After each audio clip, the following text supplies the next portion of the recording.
Welcome back again to My Canadian Adventures. My name is Graham McConnell, and today we are going to take a tour of Redline Brewhouse.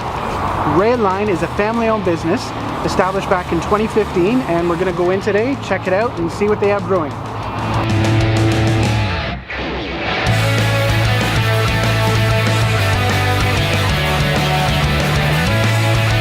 My name is Sebastian. I'm the head brewer here at Redline.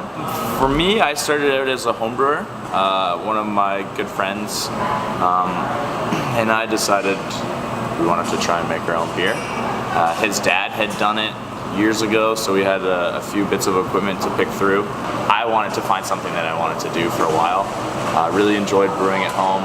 Niagara College had just started its brewing program. They were in the middle of their first year of students being there.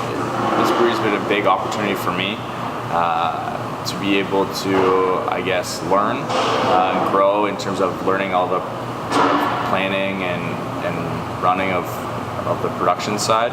But it's also been a big opportunity for me to make the beer that I'd like to make and sort of share that creativity with people. I don't own it, but I try to look at it as sort of my brewery in terms of what beer do I want to make, and making sure that anything that goes out the door is the best beer that we can put out the door.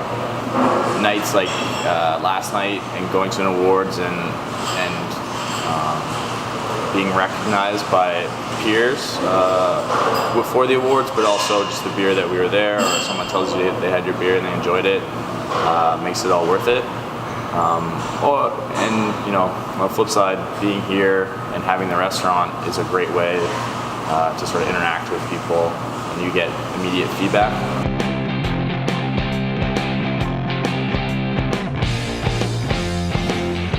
I'm really pleased with sort of the growth of Barrie and its appetite for craft beer.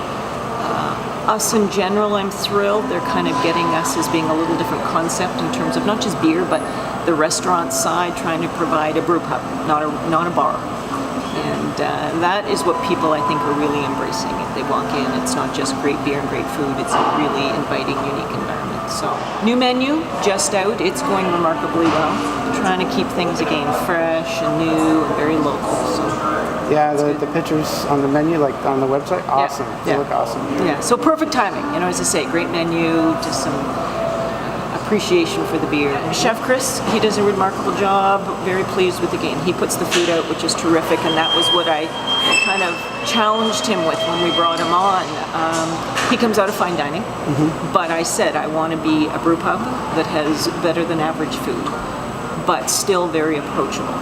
Right. And that's what he does. He, you know, home-grown, fresh, local, but unique. Our menu shows that, but we keep it limited so that he can do regular daily specials that are quite remarkable. I am a firm believer in community. We spend a lot of time, and that's sort of, I see that as one of my key roles. I believe in working with community, supporting community. We're strong supporters of the Gilda Club, working with them. And we also have we've got some music contracts. We're working with some groups. We'll keep that on it'll be coming out shortly, but we've got some really exciting partnerships with a music group that'll be going nationwide, and just that kind of thing. We're working with we partnered with the Toronto Wolfpacks, the new rugby team, so we're in their beer garden, and we're one of 3 craft beers that'll be supporting down there, my husband and I, and then son and daughter, and each of us kind of have our departments.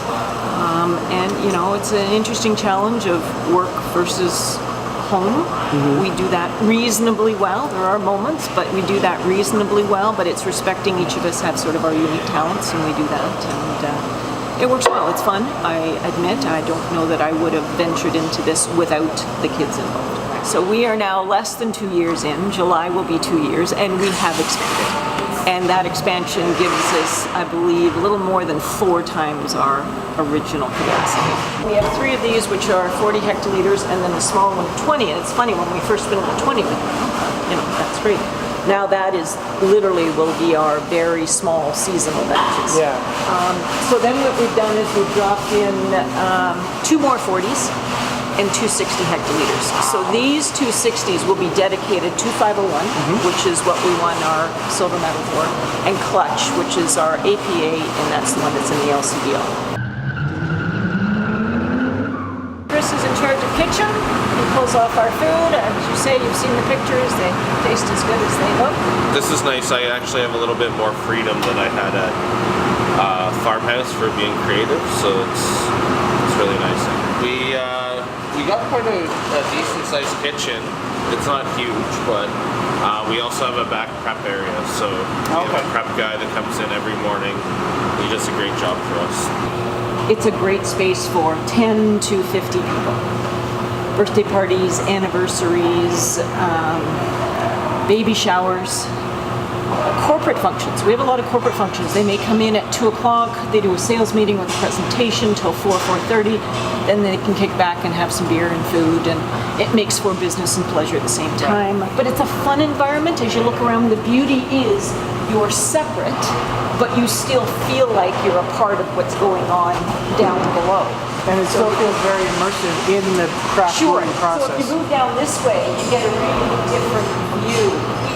Just a fast-growing lunch crowd, particularly during the week, but it's kind of fun because if you come in on a weekday at lunch, you probably will see steam rolling off the brew house. You'll see Seb, what we call graining out, which is the hatch here, putting it into the big trolley that's going out the back, and that grain all goes to farmers. And it's fun to see the action. We have 12 taps, and there has been a time where we've had 12 of our own taps, but usually we have 8 of our own beers and guest taps to fill in those holes. Like there's times where we don't have our own stout or our own brown ale, so we'll be in a guest tap. Or we may be in transition with a beer that we've sold out of faster than expected, and we're waiting for our double IPA to come out.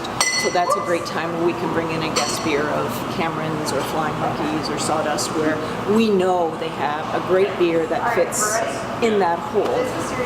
So we generally have that. We also have Heritage Cider, which Heritage Estates, which is in here in Barrie. It's a cider. This north end, right? Yes, and they do remarkable work. And we've, again, committed to local, met them, and there's some great ciders out there, but they just have a great product, and it's local, and so new business, and it's great to support them, and it's become very popular. This is really exciting. We've got, last year we won 2 awards, a gold and a bronze. This year, a gold, 2 silvers, and a bronze. That's pretty good. There's a couple other breweries that got 4, most one. So that's kind of fun. Yeah. That's awesome. Yeah, and I think for us, 501, which is our golden ale, our core golden ale, that for me, as much as it's a golden ale, it's a very drinkable beer, but it's not a crazy beer. Right. But it's an important award to win. I mean, it speaks that, that's where probably 50% of our sales is 501, and people clearly like our beer. That was a great tour of Redline Brewhouse, and right here I have a $50 gift certificate for anything at Redline, and all I need you to do is subscribe to the video and leave a comment, but this one's a little bit more involved. You have to go on the Redline website, look at the menu, pick what you would like from the menu, and leave that in the comments to win this. So until our next adventure, get out there, have fun, and have your Canadian adventure.